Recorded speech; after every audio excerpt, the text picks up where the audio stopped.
Hello again, this is George Templeton, reporting again from Israel, and I had not planned to do a video today, but our family went to Yad Vashem, which is the Holocaust Museum and Remembrance and Memorial in Israel, in Jerusalem, and I have to say, even as somebody who's gone to the Holocaust Museum in Washington, D.C., going here was a harrowing, heartbreaking, gut-wrenching, and at times stupefying experience. Because what the Holocaust Museum in America doesn't tell you or talk about is two things mainly. One, an incident that most people know about, which is the fact that America did tell a ship full of Jews trying to emigrate to get away from Nazi Germany and Hitler. That's a ship that we refused to allow the people to come on. We told them to turn around and go back to Europe. And most of the people on that ship died.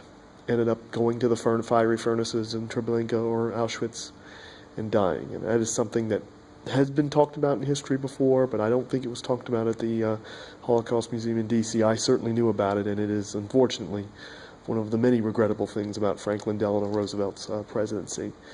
But they asked another question, one that didn't occur to me at the time, but turned out to be true, and it's something that also makes you wonder what was in the mind of the people running our government at the time. But the United States did not bomb Auschwitz.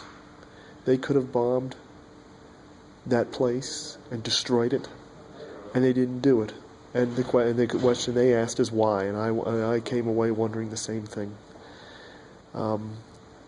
Everything about that museum was unbelievable, the way it was designed. It was like a long, dark tunnel, which for Jewish people, must have been what it felt like. And the way they did it is when you came out into the light the other side, you saw Jerusalem, which was the hope.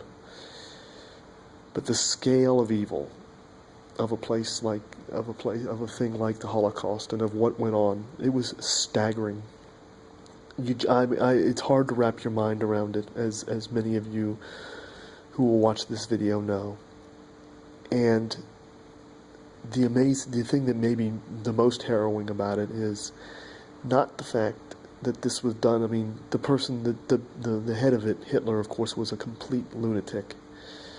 But when you find out about the people that worked under him, and most of whom you've never heard of, that carried out the final solution, that carried out different things for Hitler and for Nazi Germany, and you see that they were scientists and lawyers and economists. I mean, these were learned, educated men, brilliant men in many cases, top of their fields in Germany, and yet they allowed them. They became part of this relentless merchant of death and destruction and misery. Learned men. These weren't thugs. This wasn't the Huns going through Europe mindlessly killing people. This wasn't a bunch of soldiers. These were educated men that did this. And when you see the scale, and you try and grasp what they did, and you realize that the people that were behind it were some of the most brilliant people of their time, that's really horrifying. Because you don't expect that, or at least I wouldn't expect that. And that's in fact what happened. And to me, that's the thing that will stay with me the most. That, and the fact that one of the things that caused so many Jews in Europe to die is that England backed away from the Balfour Declaration, which in 1917 declared that there will be an Israeli state in the British Mandate in Palestine. And of course, had they done it in 1917, or had they done it in 1933 when they officially backed away from it, and you had a Jewish state then, how many Israelis, probably millions, how many Jews, probably millions, would have got out of Europe into that state and would not have had to suffer at the hands of Nazi Germany. It was the things these people went through. And again, most of us know something about it. If you've been to the Holocaust Museum in D.C., you know a lot about it. But the detail and the just sheer the sheer evil of it, it was hard to take it all in. And I wanted to make a video about that. I wanted to make a video to tell you all about that, because it is something that I wish everybody in the world would see, because we must understand this. That kind of evil still exists. That scale of evil. There are people, and we're not, and you know who they are. And maybe some people don't know who they are, but there are people in this world who have that scale of evil in them, and then we have to stop them. And that means, as Americans, as a country, we have got to get our act together. We have got to get our financial house in order. We have to be able to project American power again, so that something like that does not occur again. And it's been close. People, there have been attempts at genocide. You only have to look at what happened to the Armenians at the hands of the Turks. You only have to look at what happened to Bosnian Muslims at the hands of the Serbs, and what all those people in the now ex-Yugoslavia did to each other during that war, to know that that kind of evil can happen again. And it has to be stopped. And it is America, unfortunately, that has to do it. Because nobody else seems to have the moral backbone or the willingness to stop stuff like that. And that's what Yad Vashem kind of reminds me of. And even though I'm one of those folks that says we can't afford to go to war, we can't do these things, we need to get ourselves in the position to do it, because whether we like being the world's policeman or not, we're the only ones capable of doing it.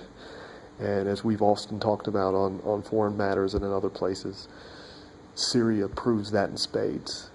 Because we are absent. Nobody can, and nobody else can do anything. The same people that ripped us to shreds for going into Iraq, begging us to do something about Syria. It's a awful irony, but one that, in a dark way, is very humorous. And so that's why I wanted to make the video and just talk about the day. And I also want to tell you, for the first time, and I'm not going to get into the details of this because it's a little touristy, we sat Shabbat, which is part of the Friday night Sabbath begins in the Jewish religion, and they have Shabbat.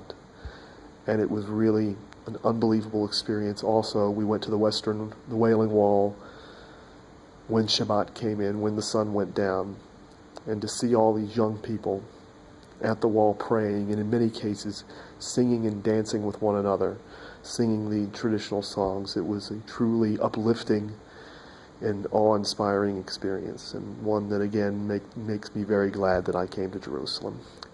So that's all from me, George Templeton, for Free Radical Network. I hope you all enjoy this video again, and I think we're going to go to the Knesset Monday. It looks like we are going to. It looks like we're going to meet some members of the Knesset, and I'm looking forward to that, and I'm looking forward to making another video for you to talk about that.